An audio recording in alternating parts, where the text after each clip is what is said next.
Kapayapaan at mapagpalang araw po ang sumainyong lahat.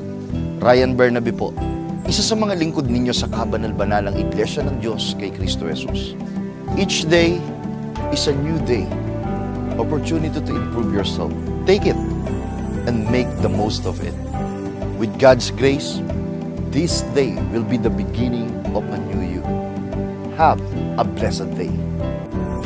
Simula ng umaga at damhin ng pagpapala, araw ay gawing payapa na Espiritong banal ang kasama. May matibay na pag-asa, tayo ay mga pinagpala na tanging sambit ng puso. Ama, salamat po.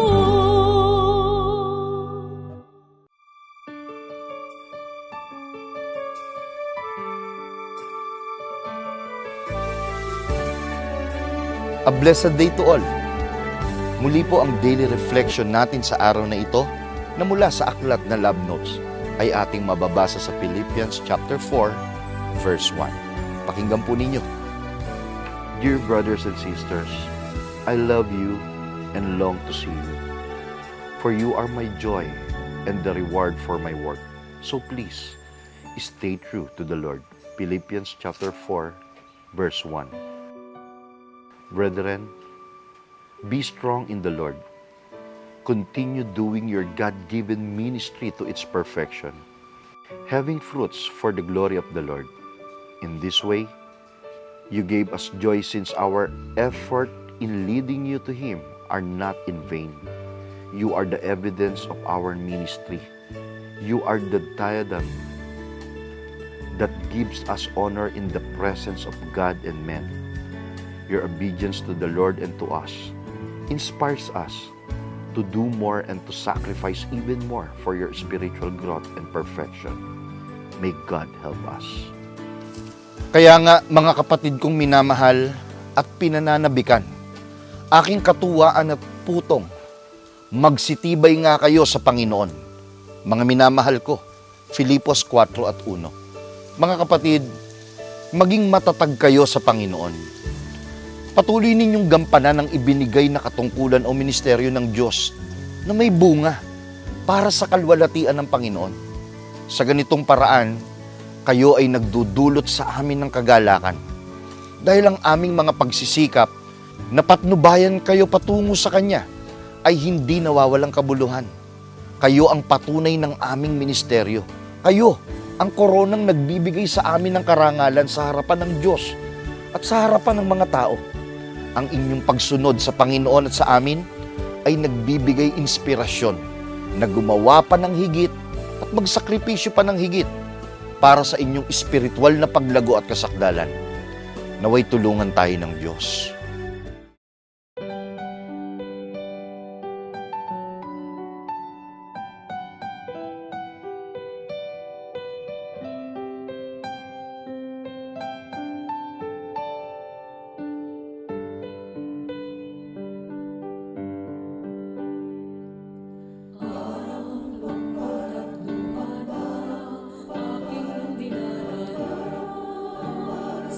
Kasawiran ang puso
A blessed day to all. Kayo po'y kasalukuyang nanunood ng programang ipinaglilingkod ng Kabanal-Banalang Iglesia ng Diyos kay Kristo Jesus.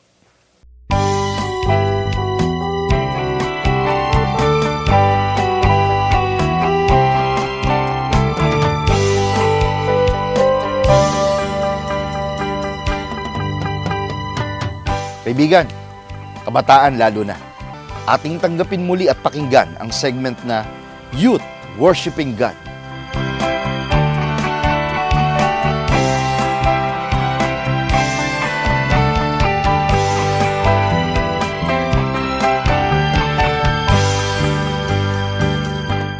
Isang mapagpalang buhay! Hi, hello po sa ating mga faithful viewers na talaga namang inaabangan ang ating pagtatanghal. Kapayapaan po ang sumaating lahat.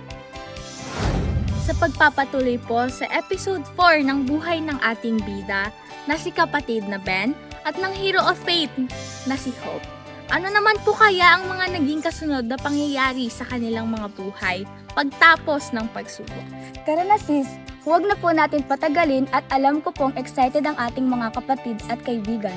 Halina't atin pong sabay-sabay na panoorin ang episode 4 na pinamagatang Pagpapala dahil sa pag-iingat sa pananampalataya. Dito lang sa Youth Worshiping God, Heroes of Faith, Youth Edition.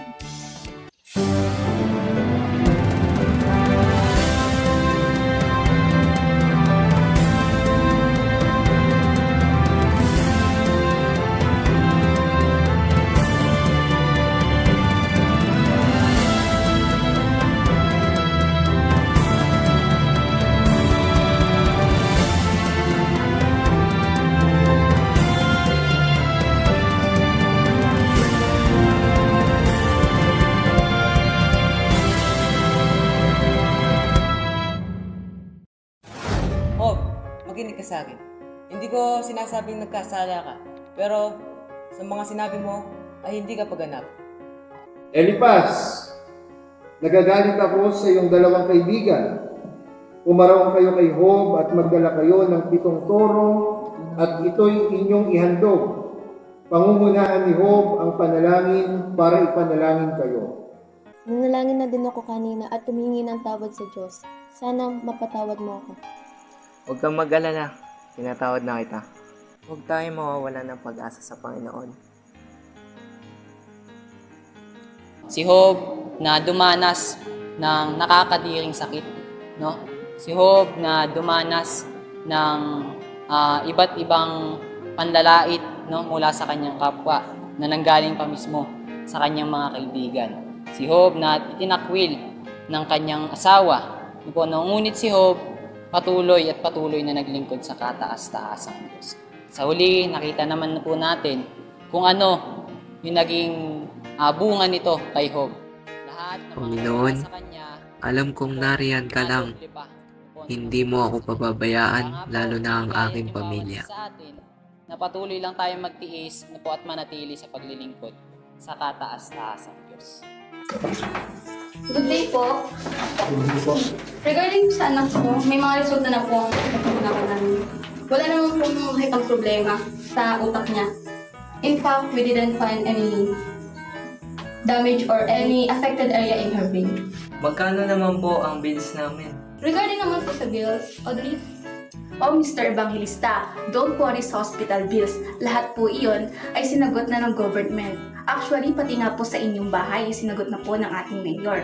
Na-featured po kayo sa isang babasahin at nabasa po ito ng ating mayor. At naantig po siya sa istorya nyo. Talaga po ba, Dok? Nako, kung ganun, maraming salamat po.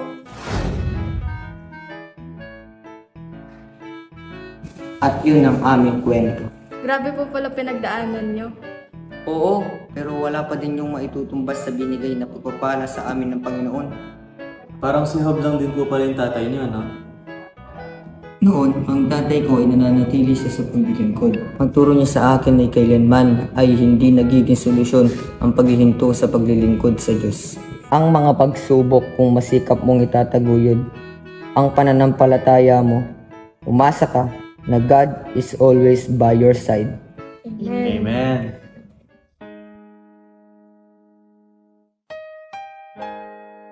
Sa likod ng kahinaan ay may kalakasan. Sa likod ng mga luha ay may katuwaan. Sa likod ng pagtitiis ay may ginhawang kapalit. Saad sa isang awit, salamat sa Panginoon, sapagkat sa kabila ng lahat ng pagsubok ay hindi mo kami pinabayaan. truly inspiring talaga ang buhay ng ating kapatid na Ben. There's a rainbow after the rain, ika nga nila. Kahit gaano pa po kahirap ang pagdaanan ng kanilang pamilya, ay laging sinusundan ito ng magandang resulta o ginhawa. Malaking factor naman po kasi sa buhay natin yung paghingi ng tulong sa Diyos at paghingi ng tawad kung anuman yung nagawa nating mali o pagkukulang. At ito ay sa pamagitan ng panalangin. Pero sis, teka lang po, hindi pa po kasi nasasagot ang tanong na ano na po ang nangyari sa buhay ni Job pagkatapos ng mga pagsubok. Ang mga kapatid po na gumanap sa skit ang makakasagot dyan, sister. Tara po sis, hanapin po natin sila. Tara po mga kapatid na viewers!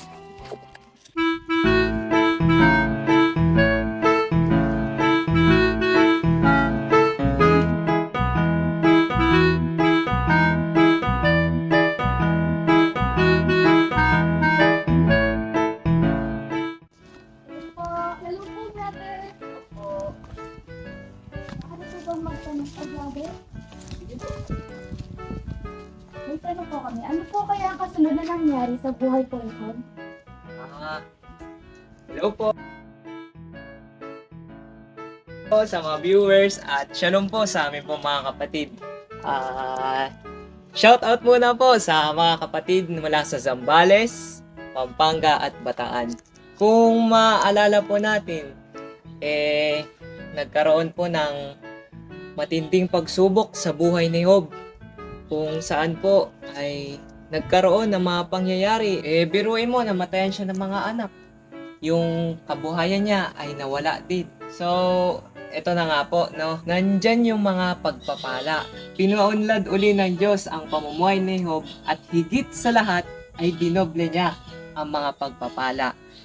So, hindi ko na po siguro elaborate sa inyo lahat, no? Siguro sa susunod na person na lang po. Sige po brother, salamat po. So uulitin po ha. Stop So, po.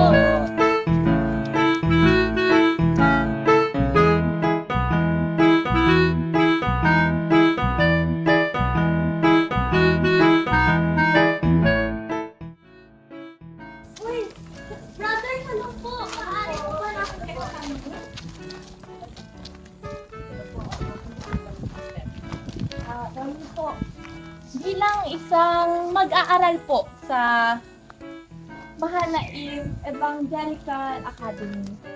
Sa tingin niyo po, ano po ang mga naging pagpapala pa po kay Hope pagkatapos ng mga paghirap po? Ayun po, shalom po ulit. Sister, shalom po sa mga faithful viewers natin dyan, mga kapatid. Yun po, gaya nga po ng nasusulat sa Biblia, nabasa natin sa Biblia. Ayon sa Biblia, ang mga pagpapala na dumating kay Hope, dinalaw siya ng kanyang mga kapatid, mga kaibigan. At dito nga, nagkaroon sila ng isang salo-salo na nais nila na bigyan siya ng yun nga po, bigyan siya ng galak, no? Bigyan siya ng aliw para nga yun po, mapasaya siya dahil nga sa kabila ng mga pagsubok na pinagdaanan niya. Si Job, talagang pinagpala ng Panginoong Diyos dahil nga si Job, ayon sa nabasa natin, ayon po sa mga pagtuturo, nagkaroon siya ng 14,000 na tupa at pinagkalooban din siya ng 6,000 na pinagkalooban din siya ng 6,000 na kamelyo. Ano po yung camel? Ano po, pinagkalooban siya ng 6,000 na camel at dito binigyan din siya ng 1,000 na pares ng baka. Binigyan din siya na 1,000 na asnong babae. Dito pinagkalooban din siya ng Panginoong Diyos ng 10 anak. Sabi nga ng Biblia, binigyan siya ng 7 anak na lalaki at 3 anak na babae. Yung nga pong 3 anak niya na babae, pangunahin si Jemima, pangalawa si Sisaya at si Karen Hapuk. Na po, no? At dito nga, sabi nga ng Biblia, na po sister, yung 3 anak ni Job yung pinakamagaganda nung panahon na yon sa kanilang lupain. No? Sabihin, walang mas maganda kaysa sa kanila. Sila yung natatanging babae. Dito pa lang makikita talaga na pinagpala si Job. Nag-uumapaw po pala ang blessings kay Job po. Ayo po. brother. Ako po sister, talaga pong nag-uumapaw. Sabi nga ng Biblia, ay nagkaroon siya ng mahabang taon ng kanyang pamumuhay. Maabot siya ng 140 years old. No, naabutan niya pa yung kanyang mga kaapu-apuhan. Sabi nga sa ika-4 na salinlahi. At dito, si Job nabuhay ng mahaba, no, dito sa mundo. Maraming salamat po, brother. Opo, sige po, maraming salamat. Sige po, sa susunod po, no? Opo, sige po. Sige po. So much, sister.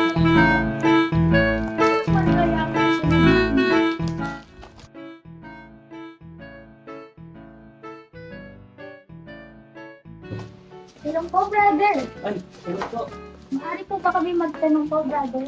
Ano po ba yun? O, ano po masasabi niyo po sa ating mga faithful viewers? Ay po. Ang masabi ko lang po sa ating mga faithful viewers ay patuloy po tayo na maglingkod sa Panginoon. Patuloy po tayo na magkaroon ng puso mapagpasalamat. Ano po ang trials o pagsubok ang dumating sa buhay natin. Alam naman po natin na ang Diyos ay hindi nagbibigay ng pagsubok na hindi natin makakaya. Kaya naman po, minsan nga po mas nakakabuti pa po ito dahil dito po tayo pinapatatag, dito po tayo pinalalakas. Kaya naman po mga faithful viewers, ang masabi ko lang po sa inyo, kung ano man po ang pinagdadaanan niyo po sa buhay, pinagdadaanan niyo po sa mga pagsubok sa buhay, patuloy lang po kayo na maglingkod sa Panginoon, patuloy lang po kayo na magpakatatag dahil ito po ay lumalakas po ang ating mga pananampalataya. Kaya naman po ay tiyak na lalagpasan po natin ang mga pagsubok po na ito. At isang tiyak, magkakaroon po tayo na nag-umapaw po ng blessings. Yun lamang po mga faithful viewers at ayun lang po ang Salamat po, brother. brother. Thank you po. At yan po ang huling episodes po ng ating bida na si Kapatid na Ben at ang ating hero of faith, si Job. Maraming salamat po mga faithful viewers. Hanggang sa muli po pagtatanghal ng programang nagbibigay kabuluhan sa mga buhay ng kabataan. Mula po dito sa Gabay Center, Hermosa, Bataan. Muli ako po ang inyong lingkod, kapatid na Jaashen. At ako naman po si Kapatid na Eunice. At kami po ay proud na kabilang sa Youth Worshiping Band, Heroes of Faith, Youth Edition.